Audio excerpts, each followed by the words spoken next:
join itu apa banyak yang mentertawakan saya karena sudah sering join di bisnis MLM, tapi impian saya pengen sekali ke Jakarta dulu, Bu. Cuman pengen jalan-jalan ke Jakarta aja.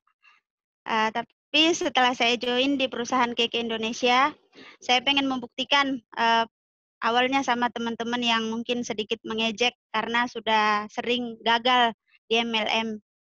Jadi 1 bulan 3 saya berangkat ke Bangkok dan pulang dari Bangkok. Di situ sudah mulai mulai terbukti kalau saya bisa gitu membuktikan untuk berangkat ke luar negeri. Saya juga berterima kasih kepada semua. Saya nggak bisa nyebutkan satu-satu ya, yang jelas semua pemimpin Keke Indonesia, karena selama ini saya cuma bergantung dari jualan saya, dan semenjak corona jualan saya nggak ada pemasukan sama sekali.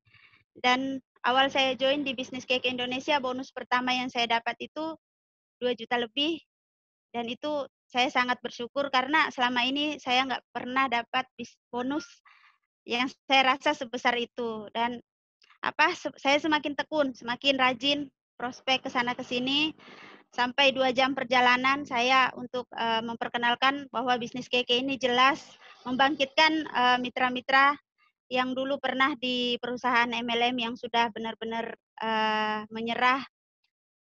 Akhirnya mereka satu persatu join, dan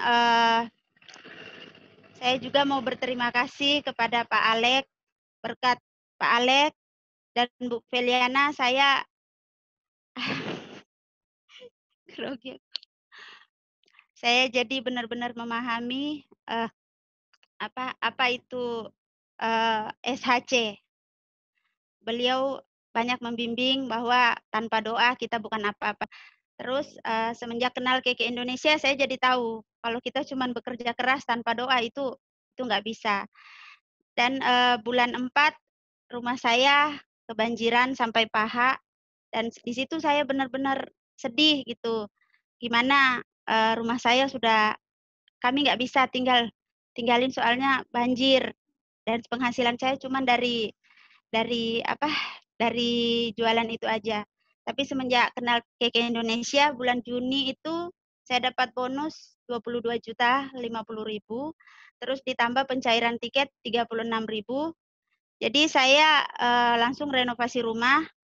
Saya renovasi rumah, semua bonus Keke itu selama 9 bulan di perusahaan Keke Indonesia saya dapat bonus 158 juta, dan itu sudah termasuk 10 tiket.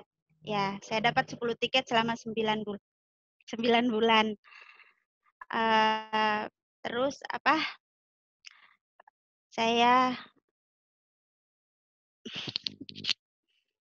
saya juga mau berterima kasih sama semua teman-teman di Keke yang selalu mensupport saya, dan juga mitra-mitra saya, manajer-manajer saya, mereka sangat luar biasa. Maaf kalau kadang omongannya agak belepotan, maklum saya nggak berpendidikan. Dan saya juga bangga sama perusahaan Keke Indonesia karena tidak memandang pendidikan untuk maju terus. Dan sekarang di Sampit ini, di daerah saya di Bangkal, saya kemana-mana saya selalu dipanggil orang-orang, oh itu bos Keke Indonesia. Satu kebanggaan tersendiri. Di saat-saat pandemi seperti ini aja aku bisa ngumpulkan bonus yang setiap bulan masuk ke rekening itu puluhan juta, dan aku sangat bahagia sekali karena untuk saat ini aku cuman menghidupi anak-anak saya dari bonus-bonus Keke, dan saya bisa ke luar negeri juga berkat Keke Indonesia. Dulu impian saya cuman pengen ke Jakarta saja. Dan masa kecil saya dulu hidup di kampung itu ya miskin sekali gitu. Jadi kalau pergi sekolah kadang nggak pakai sepatu, terus karena mama saya janda. Jadi waktu saya SD kelas 3, orang tua saya ajak merantau, katanya mau merubah nasib.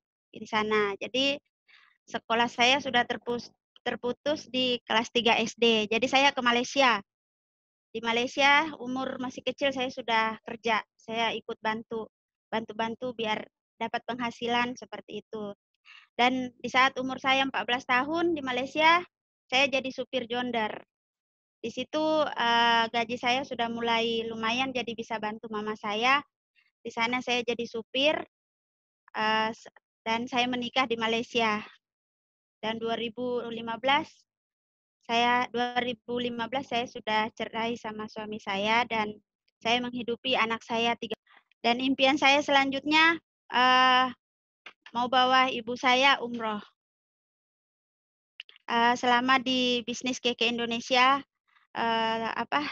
saya sudah dapat 1 tiket Bangkok dan 9 tiket Singapura. Dan insya Allah nanti kejar tiket Jepang, terus bawa mama umroh. Itu impian saya. Amin, pasti bisa Bu Linda ya. Itu adalah kisah dari Bu Linda. Jadi sebenarnya banyak yang tidak tersebutkan tadi ya Bu Linda ya. Iya. Saya tadi pagi sempat teleponan sama Bu Linda, rencana cuma telepon 10-15 menit, tapi jadi hampir 1 jam lebih ya Bu Linda ya. Ternyata kisahnya luar biasa. Ya. Dari beliau waktu masih di kampung ya, sampai punya jilbab aja beliau nggak punya, akhirnya beliau pakai taplak meja sebagai jilbabnya. Bayangkan Bapak Ibu ya, bagaimana keterbatasan beliau ini sekarang justru membentuk karakter beliau. Kalau tadi saya lihat, wow, 10 bulan sudah jadi Emrasta Director. Karena belum tahu nih yang sudah dilewati oleh Bu Linda ini seperti apa. Makanya beliau sudah terbentuk karakter dan mentalnya hingga akhirnya sekarang speed-nya kenceng di bisnis Keke ya, Bu Linda ya. Iya, Bu. Ya. Dan ada juga cerita tentang waktu Bu Linda dikejar-kejar oleh polisi perbatasan. Iya. Waktu mau menyeberang ke Malaysia. Boleh diceritakan, Bu Linda? Boleh, Bu. Jadi waktu saya ke Malaysia itu nggak ada surat itu karena waktu itu masih kayak ilegal gitu. Jadi dibawa sama pengurus. Terus pas kami sampai di Tawau itu sempadan Malaysia, sampai di Tawau sana kami dikejar sama polisi Malaysia. Jadi kami kabur ke hutan, kami lari bertiga sama mama, sama saya punya kakak. Jadi kami lari, kami sembunyi di mana-mana. Pokoknya polisi itu ada di mana-mana. Kami ketakutan, mama saya sampai nangis. Dia peluk kami gitu. Katanya jangan sampai lepas gitu. Kalau ditangkap, kita ditangkap sama-sama seperti itu. Tapi kakak saya sempat terlepas waktu itu. Kakak saya hilang. Jadi tahu kakak saya hilang, kami lari karena memang banyak waktu itu yang lari. Tapi nggak tahu pada lari kemana. Terus kami sampai di satu tempat yang agak jauh dari situ. Ternyata mama tuh yang dipegang tas, bukan kakak gitu. Jadi kakakku tuh hilang. Terus hilang di Tawau, terus pas sampai di tempat abang saya punya abang tapi lain bapak. Sampai di sana kami dimarahin karena kenapa sampai berpisah sama kakaknya gitu. Terus kami bilang nggak sengaja. Jadi waktu di situ 6 bulan baru ada kabar katanya ada perempuan di sana ditemukan. Itu cewek, terus matanya sipit, rambutnya panjang. Terus mamaku bilang mungkin itu anakku gitu kan. Terus dilihatkan fotonya, ternyata benar itu kakak saya. Dan waktu saya sampai di Malaysia kemarin, itu dijanji sama abang saya kalau saya itu mau disekolahin juga di sana. Ternyata pas sampai di Malaysia sana, saya malah disuruh kerja gitu. Tapi saya bilang nggak apa-apa karena abang saya itu punya anak yang hampir seumuran sama saya. Setiap anak dia pulang dari sekolah, saya juga ambil buku. Ambil pulpen, ikut belajar. Terus saya kerja dari dari umur dari umur 10-11 tahun saya sudah kerja di kelapa sawit. Akhirnya waktu itu saya sedih gitu kan. Saya ngomong sama mama saya. Kata mama, kalau kita di Malaysia nasib kita berubah gitu kan. Terus kalau kita di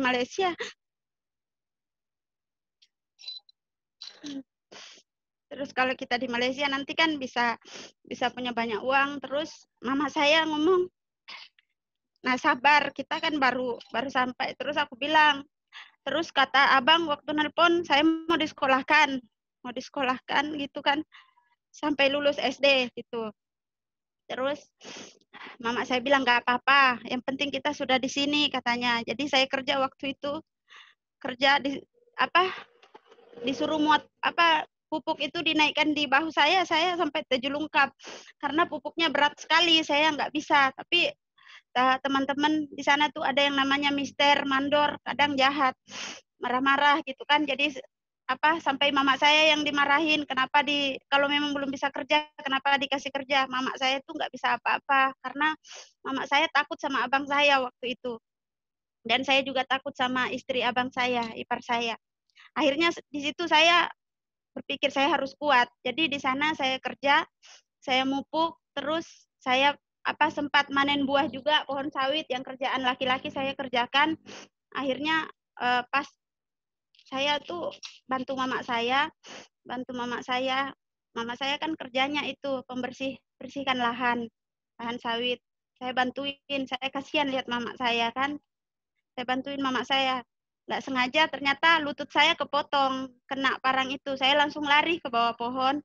Saya nggak kasih tahu mama saya. Saya tutupin celana saya penuh darah. Terus mama saya datangin saya. Kenapa kamu duduk sini? Kata mama saya. Saya bilang nggak apa-apa, capek gitu. Terus mamaku lihat lutut saya, loh kenapa banyak darah? Katanya seperti itu. Aku terus bilang, ini tadi kena parang. Aku bilang, ternyata aku buka celana saya, ternyata lutut saya itu parah. Dibawa ke rumah sakit itu dijahit 5 jahitan. Setelah itu saya gimana ya, melihat mama saya itu kerja dari dulu, kerja terus. Akhirnya ada perusahaan di Malaysia itu mengumumkan kalau ada perempuan 5 yang bisa bawa jonder, akan kita pilih perempuan itu untuk bawa jonder. Akhirnya waktu itu saya nekat, saya harus bisa bawa jonder biar gaji saya banyak, biar bisa bantu mama saya. Tapi nggak ada yang mau ngajarin saya. Akhirnya setiap saya dijemput, kan kalau mau pergi kerja kan dijemput sama jonder sama diantar. Saya pengen belajar, ada orang Flores namanya Om John. Saya ngomong, Om John bisa nggak ajarin saya bawa jonder? Terus bilang Om John nggak bisa karena takut dimarahin. Akhirnya saya ngomong sama Om John, kalau nggak bisa ajarin saya bisa nggak duduk di samping Om John setiap Om John jemput saya? Saya bilang gitu. Oh bisa. Akhirnya saya duduk di samping Om John, saya liatin Om John. Pertama nyalain jondernya, terus jalan. Akhirnya sampai suatu waktu Om John parkir jondernya, saya nekat, saya naik di jonder itu.